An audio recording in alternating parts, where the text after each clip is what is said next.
Ravi de vous retrouver dans votre émission Buzz Matinale sur votre chronique du jour. Aujourd'hui, nous avons un thème très intéressant qui parle de notre Doumbouchou. Quand je dis Doumbouchou, je parle de Doumbouya, le président du paradis. Et je suis toujours en compagnie avec notre journaliste chroniqueur de la télévision Tamashek. Il s'agit bien de Mohamed Sissé. Bonjour Mohamed Sissé. Je ne dis pas bonjour. Pourquoi tu te permets d'écorcher le nom de notre président, Doumbouchou? D'où vient ce nom-là? Mais c'est Doumbouchou quand même. Hein? Ah, mais d'où vient ça? Le président... Tu es tombée amoureuse de Doumbouya. Pourquoi tu l'appelles ainsi? Peut-être, ça peut arriver, peut-être. Non, tu as fait exprès. Comment ça? Non, tu as prémédité ça, tu as préparé ça avant de venir sur le plateau. Ah oui? Non, mais c'est pas normal. Tu n'as pas parce... le droit d'écorcher le nom de notre président de la très Notre paradis. Oui, le paradis.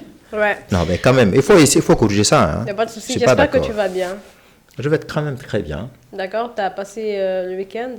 Oui, j'ai passé... Et la Saint-Valentin, est-ce que tu l'as fêté avec madame? Non, je suis contre la Saint-Valentin. Pourquoi? Hein. Je suis contre...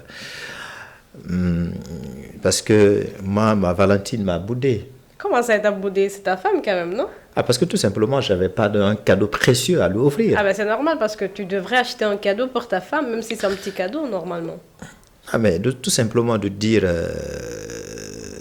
souhaiter la Saint-Valentin à quelqu'un, cela suffit. Non, pas du tout. Il fallait acheter des fleurs ou des chocolats. Non, je ne suis pas un Européen, je suis un Africain. D'accord, pas de souci. Alors, peut-être les colas. Pardon? Peut-être le cola. Les colas? Pourquoi? Tu as déjà amené les colas? Mais je suis africain, je te rappelle. Hein.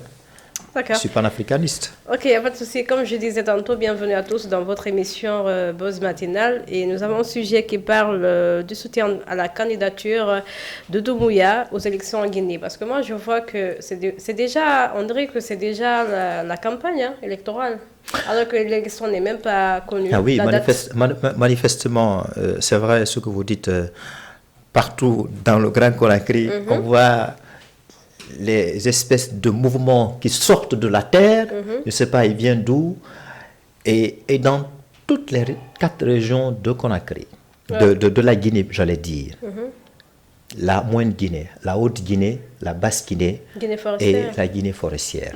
Donc on voit partout ce mouvement en train de se créer. L'objectif derrière, c'est évidemment soutenir l'éventuelle candidature de notre fameux général, le général Mamadi Doumbouya. De notre Doumbouchou, comme j'aime le dire. Non, mais vraiment, vous n'êtes pas sérieux ce matin. Alors, monsieur Sissé, on va commencer avec nos questions d'habitude.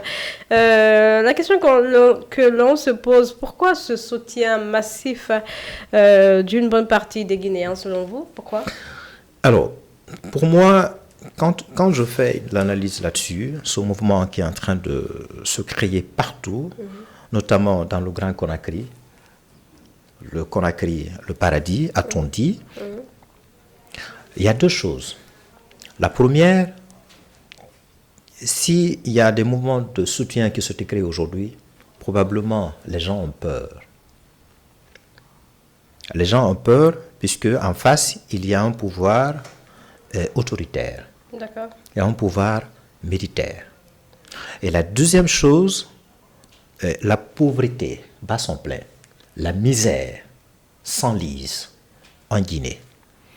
Donc, pour compenser ce déficit-là, le mouvement de soutien est en train de se créer pour faire semblant de soutenir le général Mamadi Doumbouya, qui prépare éventuellement sa candidature, parce qu'on voit, et on va le dire, les membres du gouvernement au sein de l'armée, notamment la force spéciale, l'administration territoriale, les préfets, les gouverneurs, la jeunesse, les artistes, bref, quasiment une bonne partie des Guinéens a tendance aujourd'hui à vouloir soutenir de manière semblante ou bien à soutenir l'éventuelle candidature du général Mamadi Doumbouya, alors que lui, officiellement, c'est pas encore prononcé là-dessus. Ouais. Rien n'est encore clair. Il n'y a même pas de date. Voilà, il n'y a pas de date. Malgré ce qu'il nous a dit au moment de son adresse à la nation, à la fin de l'année, le 31 décembre 2024, que l'année 2025 sera une année électorale. Donc, on verra la direction du vent. D'accord. Alors, Monsieur Cissé, une autre question pour vous. Est-ce que c'est par peur d'être kidnappé, d'être emprisonné à cause de son opinion publique sur la gestion de la transition? Est-ce que c'est ce qui pousse actuellement les gens à sortir et manifester? Alors, vous le savez, Aminatou, quand Mamadi venait d'arriver au pouvoir, en l'occurrence le 5 septembre 2021, oui. Il a donné un bon visage, un visage accueillant, un visage sympathique. Quelque temps après, à la surprise de tout le monde, on a vu un autre visage, celui d'un dictateur, celui d'un un autoritaire. Alors, et donc, il a commencé à procéder à des arrestations. C'était inattendu, les gens ne s'y attendaient pas. En général, pour lequel la population est sortie en liesse pour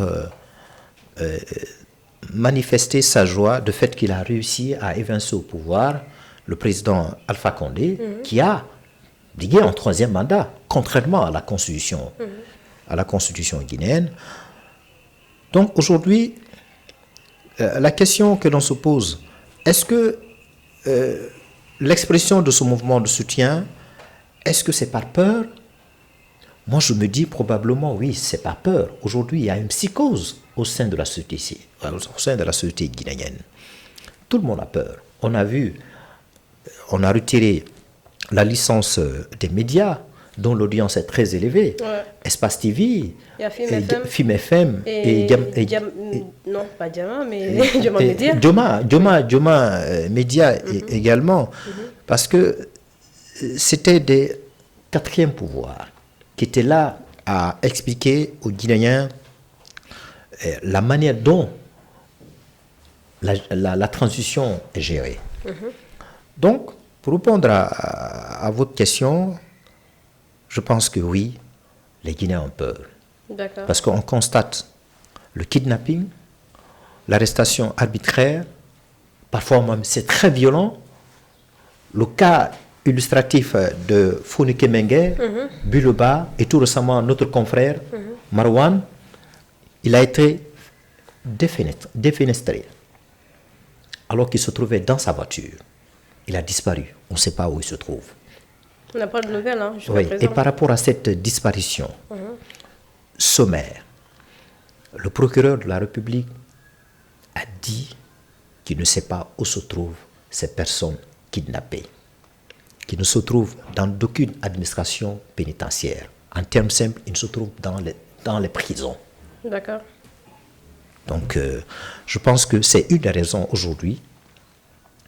Les jeunes, ces mouvements-là, se permettent de s'ériger pour soutenir l'éventuelle candidature du général Mamadi Doumbouya. D'accord, monsieur Cissé. Alors, une autre question aussi. On va parler des membres du gouvernement parce que ce n'est pas seulement le peuple, enfin, ce n'est pas seulement les citoyens qui soutiennent Mamadi Doumbouya. Nous avons vu à la tête le Premier ministre Bahouri. Pas que les membres aussi du gouvernement, nous avons vu ceux du CNT, Conseil national de la transition, à l'occurrence Dansa Kourma. Alors, pourquoi je ne sais pas comment expliquer cela, mais c'est tellement étonnant parce qu'on ne connaît pas d'abord, il n'y a pas de date officielle. Mamadi n'est pas sorti pour dire « ouais, je vais me présenter ». Alors, pourquoi ces mouvements de soutien-là? Alors, le Conseil national de la transition qui fait office de parlement, à la tête, il y a Dr Dansa Kourma. Je vous rappelle, c'est un membre très important de la société civile. Ouais. Avant son choix, avant qu'il soit parachuté au perchoir à l'Assemblée nationale. Alors, dans ces derniers moments, dans sa Kourma, ce qui était dans son viseur, c'était de vulgariser le contenu de l'avant-projet de la nouvelle Constitution. Et il l'a fait partout. Il l'a fait partout, aussi bien en Guinée qu'à l'étranger. On l'a vu en France. Il est en train de faire la communication sur l'avant-projet de la nouvelle Constitution. Et la différence de cette constitution par rapport aux constitutions précédentes. Alors, qu'est-ce qui s'est passé? Ce changement, ce revirement-là, ce coup de théâtre. On voit aujourd'hui, l'avant-projet, ce n'est plus une priorité. La priorité, plutôt, c'est la candidature du général Mamadi Doumbouya. Et dans la même foulée, on voit les membres du gouvernement. Et celui qui est sur la première ligne, c'est le chef du gouvernement, le Premier ministre Bahouri. Bahouri qui était censé, qui est vu comme un réconciliateur. On l'a vu sous le régime de Lansana Conté. D'ailleurs, il a été nommé comme ministre de la réconciliation. Alors aujourd'hui, on voit qu'il est sur la première ligne pour soutenir l'éventuelle candidature du général Mamadi Doumbouya. On se pose la question, mais d'où vient ce changement-là? Alors certains disent que c'était à l'issue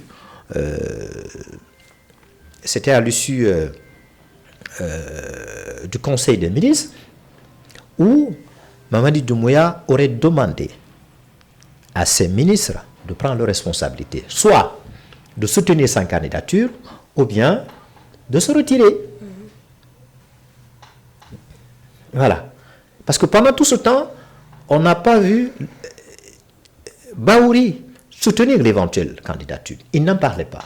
Mais au dernier moment, il sort clairement pour dire qu'il soutient la candidature de général Mamadi Doumbouya. Donc, si lui, étant le Premier ministre, il est sur la première ligne, évidemment, les autres membres du gouvernement vont le suivre dans cette perspective-là. Nous avons même vu lors de l'immersion gouvernementale, quand il est allé à Lola, il magnifiait Mamadi Doumbouya. Mamadi Doumbouya, c'est lui qui peut faire des choses pour le pays. Donc on comprend bien que déjà lui-même, il est pour Mamadi, pour sa candidature. Alors, Aminatou, on se pose la question, où se trouve cette refondation dont on a tant parlé? Est-ce que la refondation s'apparente à la candidature du général Mamadi Doumbouya? Est-ce que le besoin social, le besoin économique, le besoin financier des Guinéens s'apparente à la candidature du général Mamadi Doumbouya? Est-ce qu'aujourd'hui, c'est ça la priorité des Guinéens? Est-ce que c'est ce que les Guinéens attendent du général Mamadi Doumbouya? Est-ce la gestion de la transition ou bien sa candidature? Tout le monde le sait. C'est un secret de Polichinelle. Il est en train de renier sa parole d'honneur, celle qu'il a tenue au moment de la prestation de son serment. Que ni lui, ni les membres du gouvernement, ni ceux du CNRD ne sera candidat à aucune élection. Ni à l'élection locale, ni à l'élection nationale. Donc, quand on voit, malgré cette position-là, malgré cet engagement qu'il a pris, non seulement à son peuple, mais aussi vis-à-vis de la CEDEAO et vis-à-vis de la communauté internationale, donc il y a de quoi s'interroger. Il y a de quoi s'interroger. Donc, moi, je pourrais même dire que la Guinée va directement le mur. D'accord.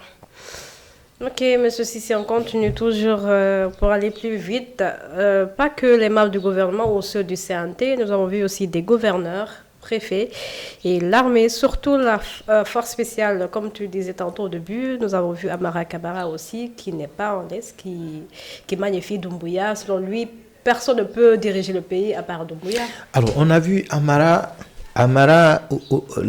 aussi, c'est la même chose, tout comme Bahouri, le Premier ministre.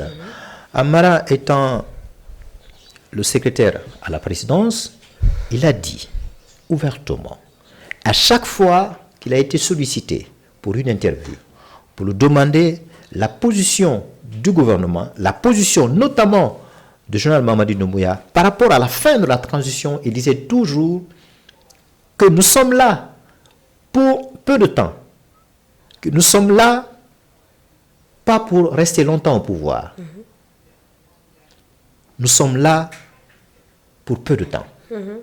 Donc, on est en train de gérer la transition pour un retour au régime civil, un retour à l'ordre constitutionnel.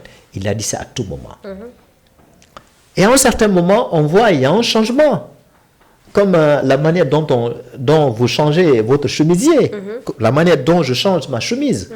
Il y a un changement tout de suite.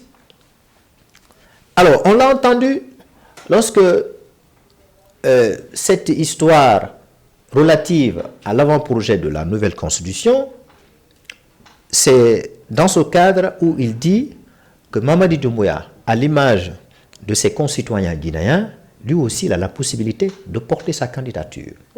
Et d'ailleurs, la nouvelle constitution qui est en train d'être élaborée lui permet de porter sa candidature. D'accord.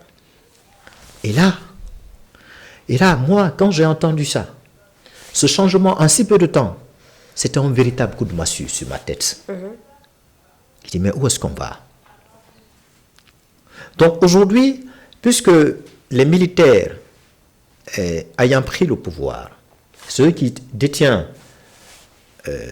aujourd'hui le gouvernail, les membres du gouvernement sont obligés de le faire. Alors, est-ce qu'on peut être surpris de telle position? Moi, je dirais non. Parce qu'à chaque fois que Mamadi Doumbouya prenne le décret pour nommer un ministre, on lui demande d'aller faire une immersion à l'intérieur du pays. Pour aller dans les casernes, pour qu'on lui inculque la discipline militaire, pour qu'on lui inculque les valeurs militaires. Et après, vous venez, on vous demande de prêter le serment. Alors moi je me dis, est-ce que c'est ça le rôle d'un ministre civil? Dès lors que Mamadi Doumbouya a pris une telle décision et que les membres du gouvernement qui sont nommés s'adhèrent à cette décision-là, je me pose la question, où va le pays? Où va le pays? Les ministres civils, les intellectuels jouent le jeu du militaire. Ils ne sont pas militaires, ils sont des civils. Ils sont là pour la population civile. La gestion des militaires, cela relève des chefs d'État, le chef d'État-major. Ça, c'est la responsabilité du chef d'État-major. Mais cela ne lie pas les membres du gouvernement. Donc, il y a de quoi s'interroger à Minatou. D'accord, M. Sissi. Nous allons toujours parler du soutien à la candidature de Doumbouchou, parce que moi je l'aime bien l'appeler Doumbouchou. Nous avons vu certaines forces vives du pays soutenir Doumbouya, des banques privées et publiques, notamment la Banque centrale. Certains artistes aussi, comme Singleton et Takana Zion, parce que nous avons vu, il y a une vidéo virale qui est sur les réseaux sociaux où nous voyons, le porte-parole du gouvernement. Il s'agit de Gawal qui dansait. Mais est-ce que c'est... alors là, ça devient très sérieux. Parce que je vous rappelle, lorsque Singleton a sorti ce single, je ne sais pas si c'est un single ou bien un album, excusez-moi de cette expression, Golo Gamin. D'ailleurs, ça évoque quoi? À mon avis, ça évoque une injure. Une injure à l'endroit, selon lui, à l'endroit de ceux qui sont vus, ceux qui pourraient être comme l'ennemi du général Mamadi Doumbouya, ceux qui pourraient être comme l'ennemi du pays. Qui sont l'ennemi de ce pays? Quand vous critiquez la mauvaise gestion de la transition, cela fait de vous un ennemi du pays. Quand vous critiquez Mamadi Doumbouya, cela fait de vous un ennemi. Est-ce que cela lui donne raison de chanter une chanson susceptible de porter atteinte à l'intégrité morale des gens? Non. Alors, lui-même, il a reconnu à un moment donné, on l'a vu, si je ne m'abuse, il est sorti pour présenter ses excuses. Cependant, il continue.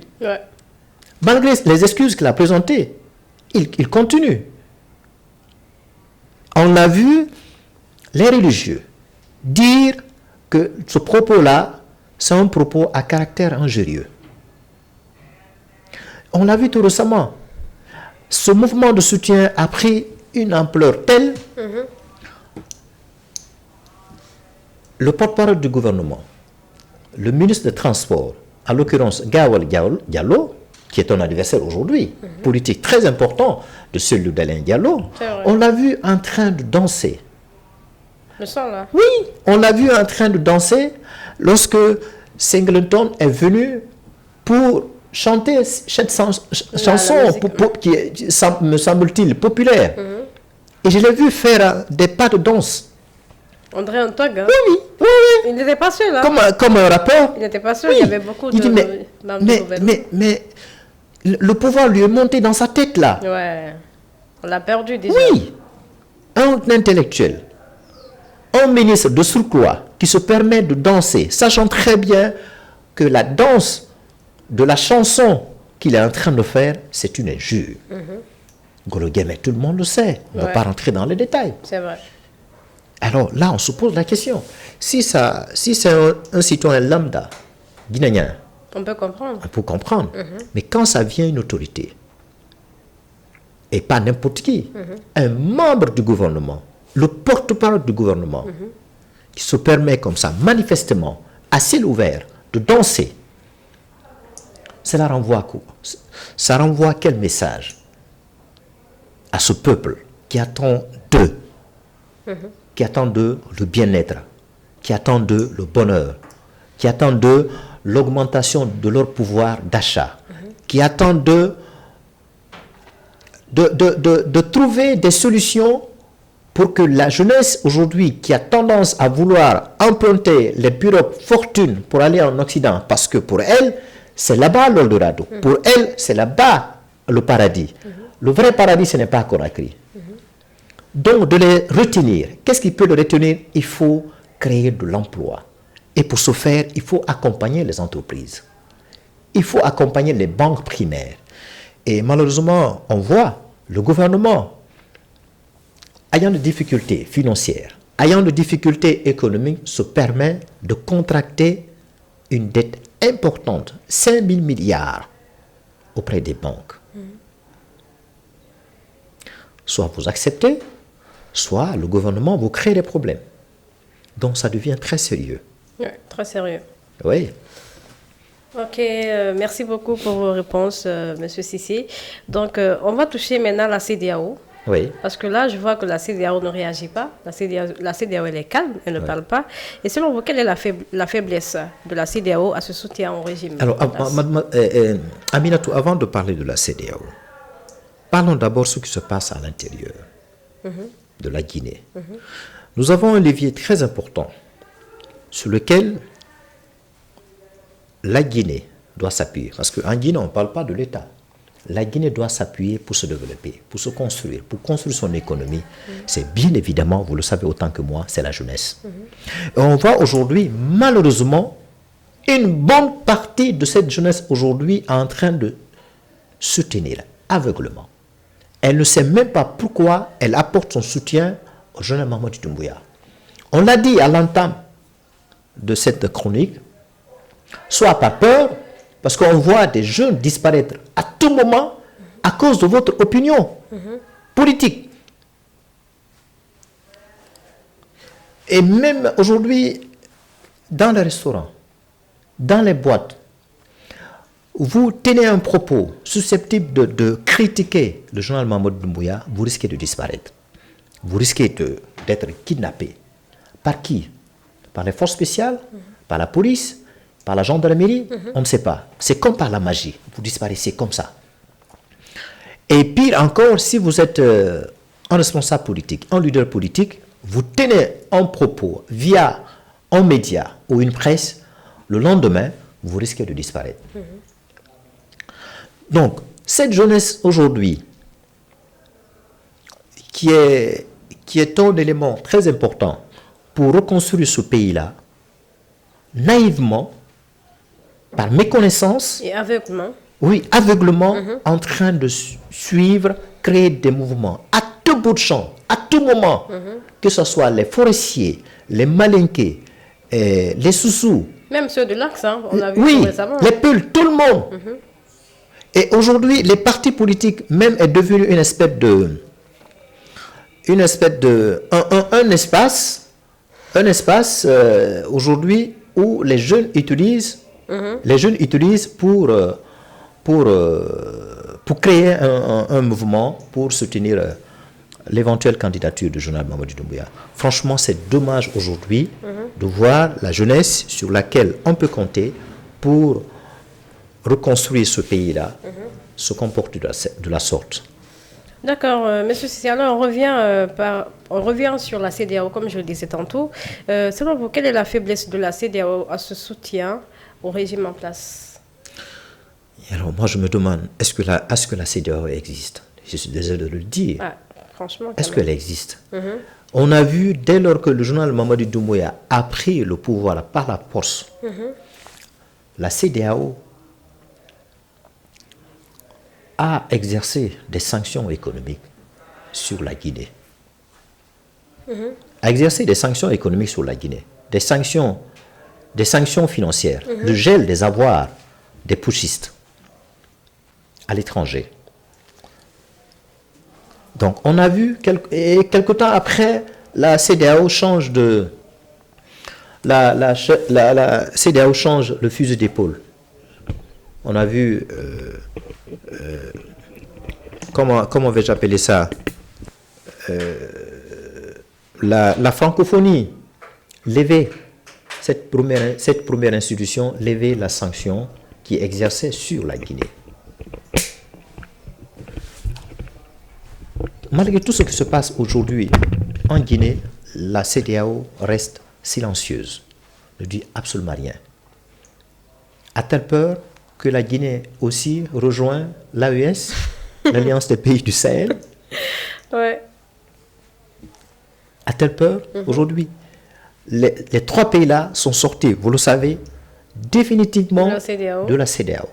Donc par peur, probablement que la Guinée sorte de cette institution sous-régionale, elle fait semblant de fermer les yeux sur la gestion de la transition en Guinée. Donc, le CNRD, sachant cela, donc elle se dit, voilà, donc ça c'est une opportunité pour moi de faire ce que le bon me semble.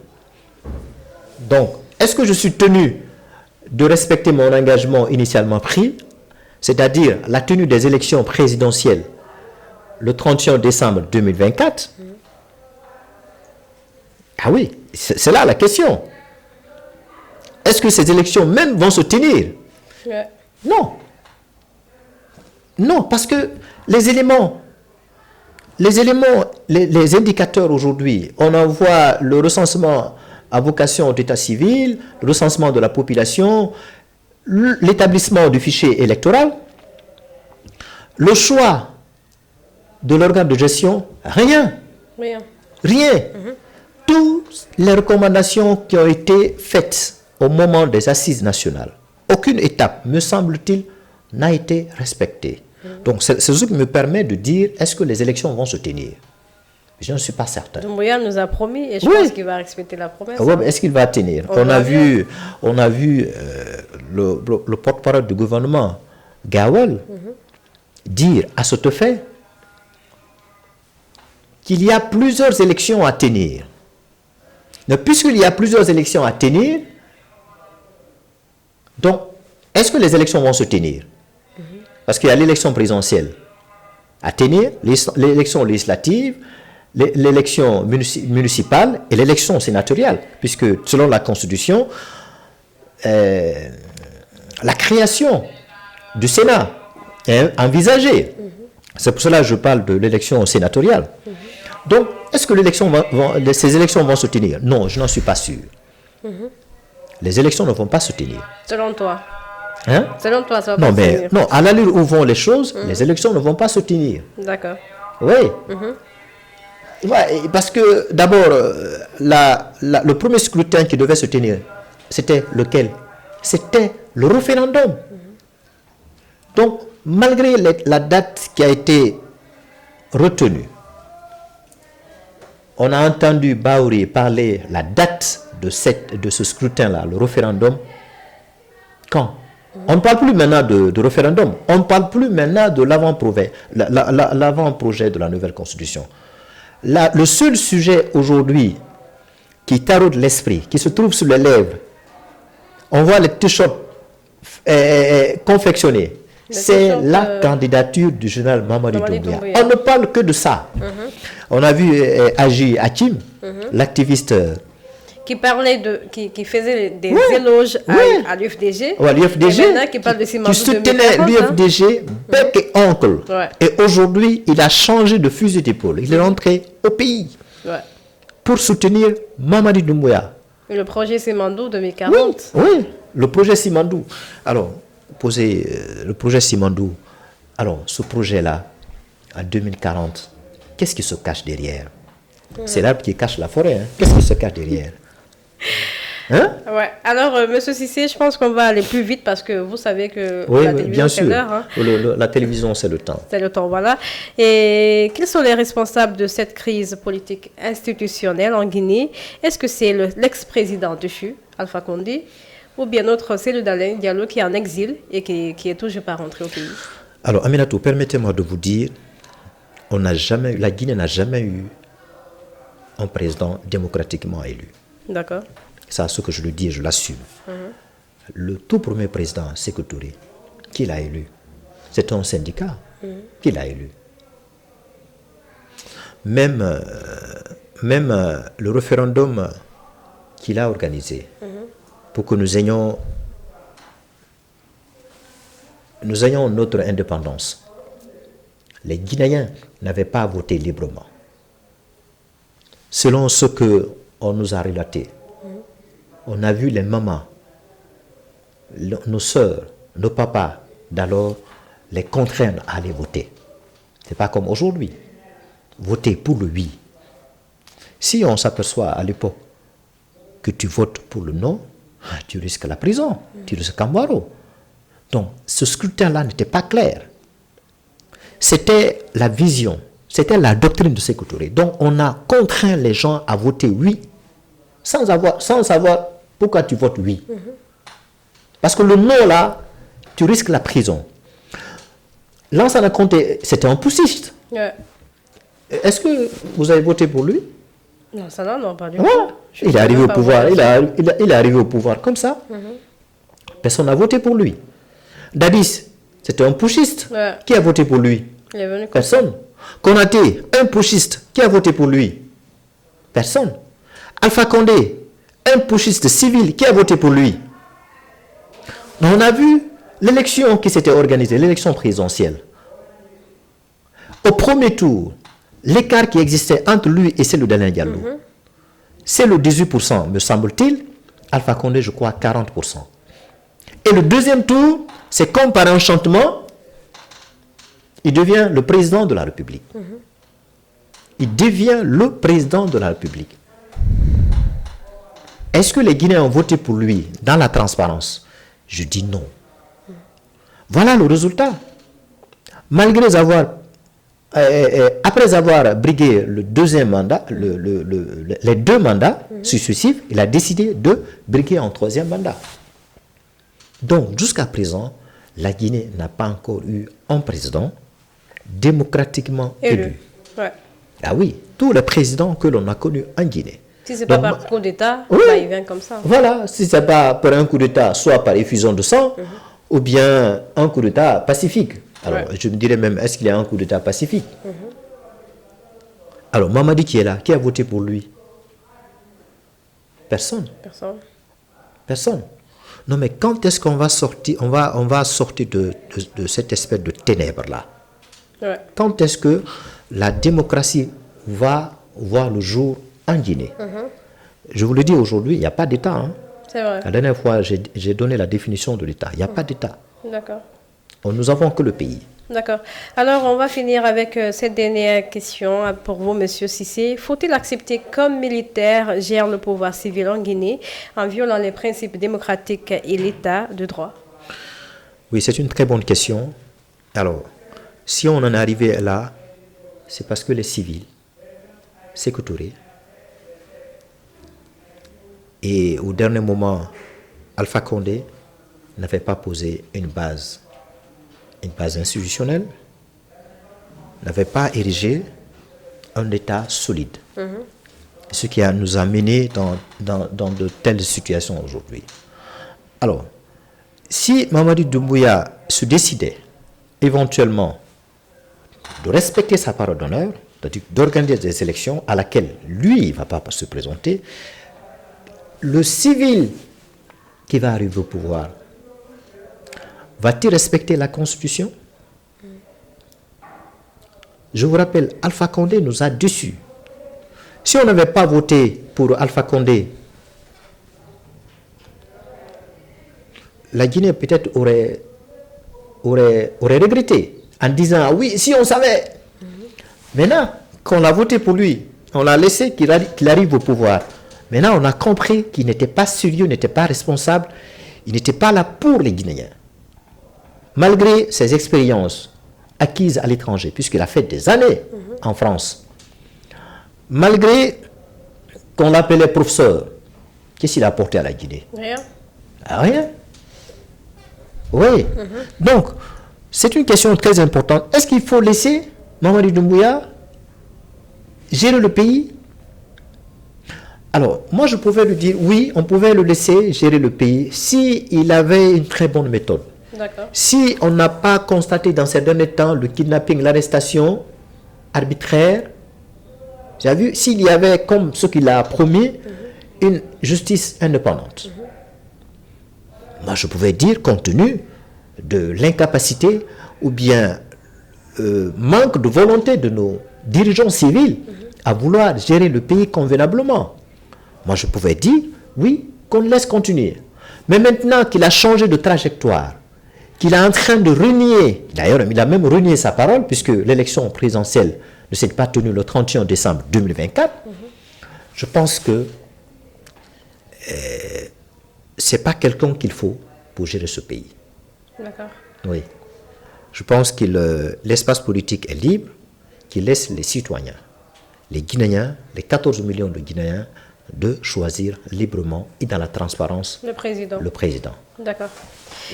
Alors, normalement, en principe, un militaire, sa place, c'est dans la caserne. D'accord. Merci beaucoup, M. Cissé, pour vos réponses. Je crois qu'on a fait le tour du sujet, enfin, le tour des questions par rapport à ce sujet qui tenait à cœur les téléspectateurs, parce que nous savons bien sûr, actuellement, c'est ça le buzz en Guinée. Tout le monde soutient Doumbouchou, notre président du paradis. Mais j'ai peur que vous le fassiez aussi. Qui, moi? Oui, pourquoi? Parce que je l'avais Doumbouchou? Oui, oui. Ah non, pas du tout. Est-ce que ce n'est pas une espèce de soutien au général Mamadi Doumbouya? Non, pas du tout. Alors, M. Cissé, merci d'être là. Merci, je vous en prie. Et j'espère que vous avez aimé le sujet. Ça a été oui, c'est un très bon sujet. Et puis des questions qui sont très importantes, des sujets brûlants. Et demain, on parlera sur l'économie sénégalaise. D'accord. Voilà, on va se baser sur ça. Parce qu'apparemment, même le chef de l'État, ils veulent diminuer, je ne sais pas, le salaire. Oh, oui. Donc ça fait tellement de polémique. Et le retrait de la base française, on a vu 176 employés sénégalais qui vont perdre leur emploi. Voilà, qui vont au chômage. Il y a 400 ou 500 sous-traitants. Oui, ça devient sérieux. Oui, et puis on envisage même comme vous venez de dire, de baisser le pouvoir d'achat des Sénégalais. Ça devient très sérieux. Voilà des questions auxquelles on va tenter d'y apporter des réponses. Oui. D'accord. Merci à tous de nous avoir suivis sur la télévision Tamashek. N'oubliez pas de nous suivre sur YouTube. Vous tapez Tamashek ou TMTV, vous allez nous retrouver. Surtout, n'oubliez pas aussi de liker, de partager et de commenter. Portez-vous bien. Au revoir.